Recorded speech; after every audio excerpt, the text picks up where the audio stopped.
नमस्ते भाई। SSC CHSL 2023 का नोटिफिकेशन आउट हो चुका है और इस मामले में एसएससी की तारीफ करनी पड़ेगी कि एसएससी ने जिस दिन बोला सेम उसी डेट 9 मई को शाम को 9 बजे के करीब सीएचएसएल 2023 का नोटिफिकेशन एसएससी ने जारी कर दिया है। ये आपके सामने बोर्ड पे नोटिफिकेशन लगा हुआ है। इसकी पीडीएफ मैं अपने टेलीग्राम चैनल पे डलवा दूंगा, आप उस पीडीएफ को वहां से डाउनलोड करके पूरा डिटेल में पढ़ सकते हो। डिस्क्रिप्शन में लिंक पड़ा हुआ है।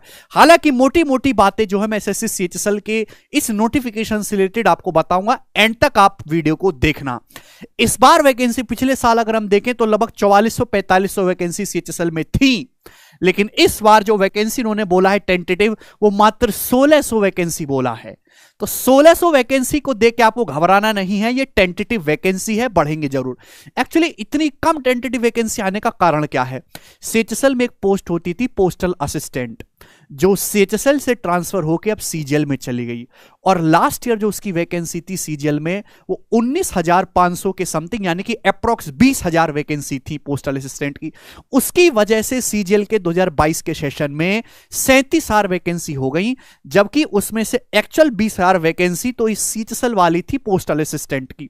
मतलब अगर वो पोस्ट सीएचएसएल से सीजीएल में ट्रांसफर ना होती तो पिछले साल जो है सीएचएसएल में वैकेंसी होती लगभग 25,000 और सीजीएल में वैकेंसी होती 17 से 18,000। तो ये एक गेम खेला गया कि सीजीएल में वैकेंसी ज्यादा दिखाई जाए ग्रुप बी लेवल की, और गवर्नमेंट की जो है वाहवाही हो। खैर अच्छा प्रयास रहा ये उनका, और ऐसा हुआ भी। लेकिन अब पोस्टल असिस्टेंट की पोस्ट दोबारा तो सीएचएसएल में नहीं आने वाली, अब आगे फ्यूचर में वो सीजीएल के थ्रू इसमें भर्ती होंगी। तो पोस्टल असिस्टेंट की वैकेंसी हमेशा ही ज्यादा आती थी, इसलिए सीएचएसएल में अभी आपको 1600 वैकेंसी दिखा रहा है। पर निराश होने की जरूरत नहीं है। जैसे 4-4,500 वैकेंसी पिछली बार थी, वैकेंसी टेंटेटिव बढ़ के उतनी पहुंचनी चाहिए मेरे हिसाब से। तो अगर मैं इसकी बात करूं, आज से एसएससी की वेबसाइट पर आप सीएचएसएल 2023 के फॉर्म भरने शुरू हो गए, आप फॉर्म भर सकते हैं। आज 9 मई है, तो 9 मई से लेके मेरे दोस्तों 8 जून तक, यानी कि पूरा 1 महीने का टाइम है आपके पास सीएचएसएल का फॉर्म भरने का। 100 रुपए का ये फॉर्म है, ठीक है भाई, चलेगा। लास्ट डेट इसकी 8 जून है। ऑनलाइन पेमेंट की यहां पे डेट भी बताइए, वो उन्होंने 10 जून है मेरे दोस्तों।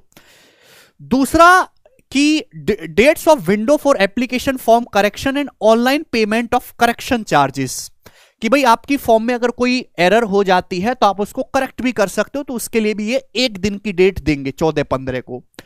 टीयर 1 का जो एग्जाम शेड्यूल है वो अगस्त 2023 में है, और ये अगस्त के स्टार्टिंग में ही इस पेपर को करवा लेंगे।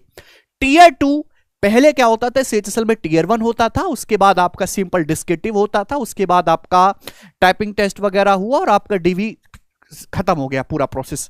लेकिन इस बार पिछले साल से सीएचएसएल में अब आपका टीयर 2 भी है, मतलब जो टीयर 1 में आपको सिलेबस पढ़ना था वही सिलेबस और वही सारे सब्जेक्ट आपको टीयर 2 में भी पढ़ने पड़ेंगे। तो टीयर 2 के कंप्यूटर बेस्ड एग्जामिनेशन की अभी कोई डेट नहीं बताई है, लेकिन सीएचएसएल का टीयर 1 का एग्जामिनेशन होना है अगस्त 2023 में। और कुछ दिन पहले एसएससी ने अपने नोटिफिकेशन में बात क्लियर भी कर दी थी कि भाई हम जुलाई में सीजीएल का पेपर लेंगे, अगस्त में सीएचएसएल लेंगे, सितंबर में एमटीएस लेंगे और फिर अक्टूबर में आपका सीपीओ लेंगे। ठीक है, ये चीज हो गई है क्लियर, और ये मेरे दोस्तों होगा ही। मतलब इन्होंने लिख दिया नोटिफिकेशन में कि अगस्त 2023 में सीएचएसएल का टीयर 1 होना है, तो पत्थर की लकीरें होगा ही। पे स्केल मेरे दोस्तों देखिए, ये मेन पोस्ट है लोअर डिवीजन क्लर्क, एलडीसी हम इसको बोलते हैं। ये सीएचएसएल की सबसे जो लो लेवल वाली हम जॉब कहेंगे वो यही है। मतलब एमटीएस में जब आप जाते हैं तो एमटीएस में एज ए ऑफिस बॉय ही आप एंट्री करते हो, तो उसके बाद जो आप नेक्स्ट बनते हैं वो एलडीसी बनते हैं, और इसकी सैलरी 37 से 38,000 के बीच होती है। भाई कैसे टाइप होगा इसमें, हैं?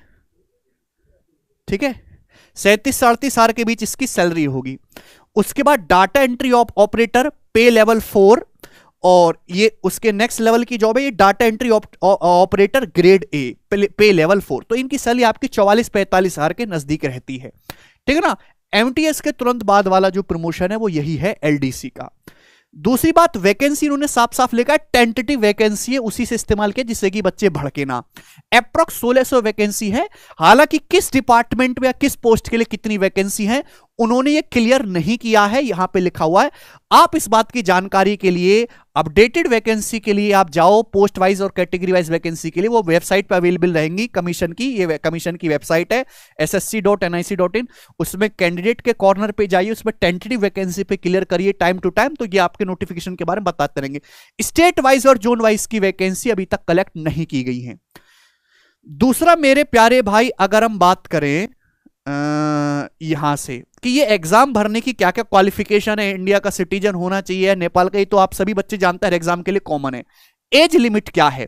तो crucial date for age recognise is fixed as 1/8/2023।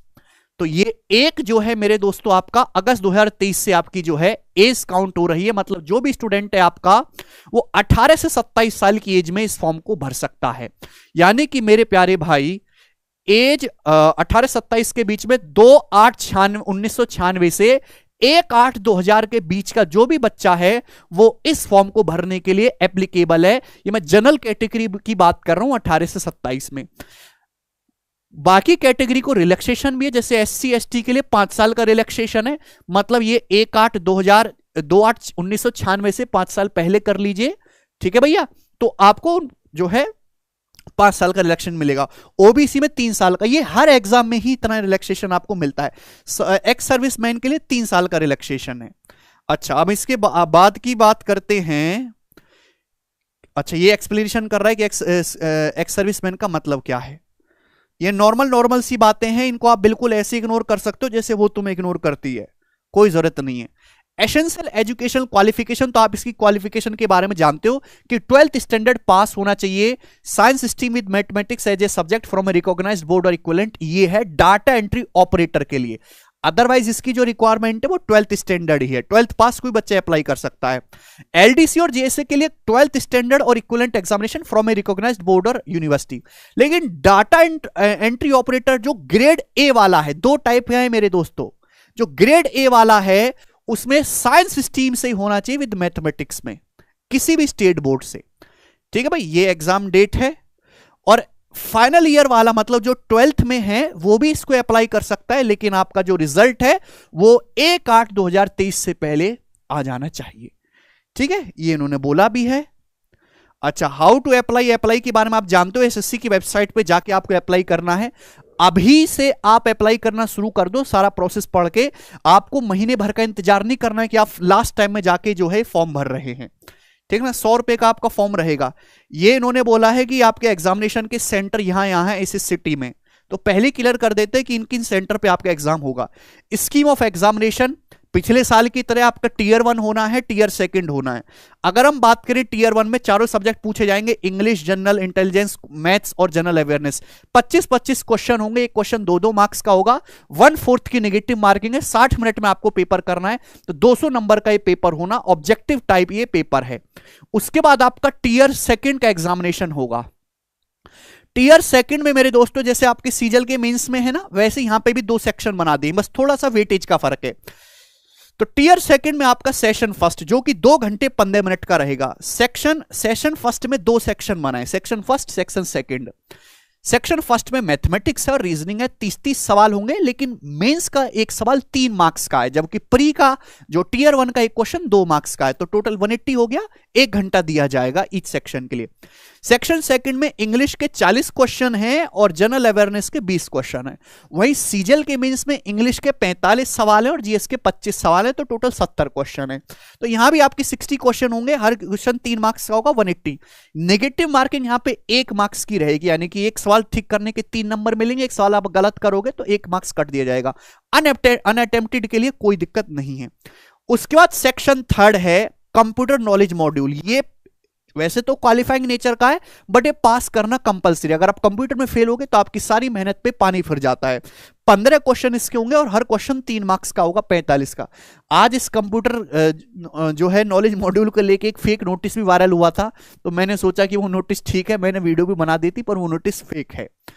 इसके बाद मेरे दोस्तों ये जो स्किल टेस्ट और टाइपिंग टेस्ट मॉड्यूल है, जो ये टाइपिंग है ना, ये लगभग हर सारे एग्जाम में कंपलसरी हो गई है। और जिनमें नहीं है तो 2 साल का इंतजार करो। ऐसा कोई भी सरकारी एग्जाम भारत में नहीं बचेगा जिसमें आपसे टाइपिंग टेस्ट ना करवाया जाए या एक कंप्यूटर वाला सेक्शन ना ऐड हो। चाहे आप रेलवे का ग्रुप डी का पेपर दो, चाहे एमटीएस का पेपर दो, टाइपिंग कंपलसरी है, सीखना ही पड़ेगा क्योंकि ये एक ऐसी स्किल है, क्योंकि गवर्नमेंट जॉब के लिए किसी स्किल की जरूरत नहीं है, बट टाइपिंग फिर भी आनी चाहिए। सीपीटी थोड़ा बहुत आपको पीपीटी वगैरह कंप्यूटर पर काम आना चाहिए। तो स्किल टेस्ट और typing test module part A, skill test होगा for DEO, data entry operator in department and ministry concerned, जो 8.1 पैरा में मेंशन की गई है। पार्ट बी में skill test for DEO except in department and ministry concerned at para 8.1, ये para 8.1 आप पढ़ लीजिएगा मेरे दोस्तों। तो 15-15 मिनट के दोनों होंगे, ठीक है भाई, चलेगा। इसके बाद टीयर सेकंड के बारे में सारे सेक्शन मैंने आपको एक्सप्लेन कर ही दिया। It will be mandatory for the candidate to qualify all the section of tier second, यानी कि ऐसा नहीं कि आप मैथ्स और रीजनिंग वाले सेक्शन में बहुत अच्छा परफॉर्म करेंगे और इंग्लिश और जीएस में हालत खराब होगी, ये गलत बात है। जैसे बैंकिंग में होता है ना, सेक्शनल क्वालिफाई करना होता है बैंकिंग में, मैथ भी में भी कट ऑफ क्लियर करनी होती है, रीजनिंग में भी, इंग्लिश में भी, वैसे ही आपको हर सेक्शन में क्वालिफाई करना है कैंडिडेट को, मतलब जो है एक मिनिमम मार्क्स आपको अटेन करने ही होंगे, ठीक है भाई। नेगेटिव मार्किंग 1 मार्क्स की है रॉन्ग क्वेश्चन के लिए, ये इन्होंने बोला है कि ध्यान रखना है, चलेगा। इसके बाद जो है typing test for other post LDC और जेएसए, जो आपकी डीओ के लिए स्किल टेस्ट होना है, लेकिन डीईओ के अलावा अदर पोस्ट के लिए आपका टाइपिंग टेस्ट भी होना है, ओके। इसके अलावा सिलेबस बोला गया, सिलेबस वही है जो सीजीएल का सेम है, नंबर सिस्टम, अर्थमेटिक के सारे चैप्टर हैं, अलजेब्रा, ज्योमेट्री, मेंसुरेशन, ट्रिग्नोमेट्री और स्टैटिक्स है मेरे दोस्तों, histogram, frequency, probability, permutation, combination वगैरह यहां पे नहीं है। बाकी जनरल अवेयरनेस का सिलेबस वही सेम है, ठीक भाई। ऐसा कुछ इसमें जो सिलेबस आपका टीयर 1 का है वही सिलेबस आपका टीयर 2 का है। टीयर 1 में प्रोबेबिलिटी वगैरह नहीं पूछी जाएगी, लेकिन टीयर 2 में स्टैटिक्स और प्रोबेबिलिटी आएगा, mean, median, mode, standard deviation, calculation of simple probabilities, ये सब आएगा सीएचएसएल के टीयर 2 में, ठीक है। रीजनिंग का सिलेबस सेम है। इंग्लिश के बारे में आप जानते हो कि डायरेक्ट इनडायरेक्ट वोकैबुलरी भी है, ग्रामर भी है, रीडिंग कॉम्प्रिहेंशन भी है, और आपको एरर फाइंड आउट भी करना है, ठीक है जी। तो ये सारी डिटेल हैं। उसके बाद आपका फाइनल डॉक्यूमेंट वेरिफिकेशन होगा। डॉक्यूमेंट वेरिफिकेशन में आपको matricular secondary certificate, education qualification certificate ये चाहिए मेरे दोस्त। और कोई डिटेल इसमें ऐसी खास है नहीं। देखिए, मेरिट लिस्ट जो प्रिपेयर होगी वो ओवरऑल परफॉर्मेंस के हिसाब से होगी कैंडिडेट की टीयर सेकंड एग्जामिनेशन में ओनली। साफ साफ लिखा हुआ है कि जो आपकी फाइनल मेरिट लिस्ट बनेगी उसमें टीयर 1 का कोई योगदान नहीं होगा, क्योंकि टीयर 1 केवल क्वालिफाइंग है। मेरिट लिस्ट जो है वो कैंडिडेट जो परफॉर्म करेगा टीयर सेकंड एग्जामिनेशन के बेसिस को, उसी हिसाब से आपकी बनेगी। डिस्क्रिप्टिव खत्म हो चुका है, मतलब आप टीयर 1 क्वालिफाई करिए, टीयर सेकंड दीजिए, टीयर सेकंड में बढ़िया स्कोर करिए, आपकी अच्छी रैंक है, आपको अच्छी पोस्ट मिलेगी, दैट्स इट। सिंपल सा फॉर्मूला है, कोई बहुत ज्यादा इसमें दिक्कत नहीं है। हाँ, टाइपिंग टेस्ट की मेरे दोस्तों आप जो है तैयारी साथ साथ करते रहें, ठीक है भाई।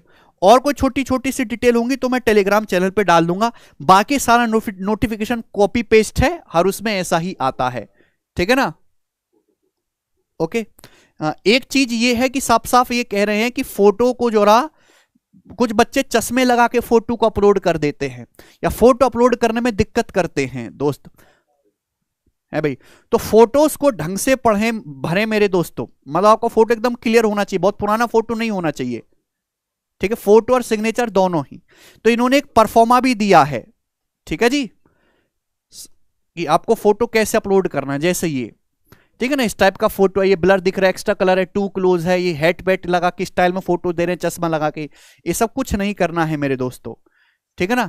ऐसा फोटो नहीं करना, टू स्मॉल दिख ही नहीं रहे हैं, टू डार्क भी नहीं है, फेसिंग साइड में ऐसे हो रहा है, तो बढ़िया से आप फोटो खींचिएगा। इसमें सारे फोटो बेकार हैं, एक्सेप्टेबल नहीं है। तो मैं आपको सैंपल दिखाऊं, जैसे ही बोल रहे हैं कि दिस फोटो इज गुड, बच्चा साफ साफ दिख रहा है, पता नहीं एसएससी के चेयरमैन साहब का ही लड़का लग रहा है मुझे, तो ये तो उन्हीं का फोटो डाला है, और ठीक है भाई, ये अलग चीज है, ठीक है ना, ये बाकी कॉपी पेस्ट ही है। तो नोटिफिकेशन जो पिछले साल का था बिल्कुल वैसा ही है, बस इन्होंने डेट चेंज की है, ठीक है। ये नोटिफिकेशन मैं टेलीग्राम चैनल पे डाल दूंगा, वहां पे जो है आप ज्वाइन कर सकते हैं, ठीक है। चलिए बाय।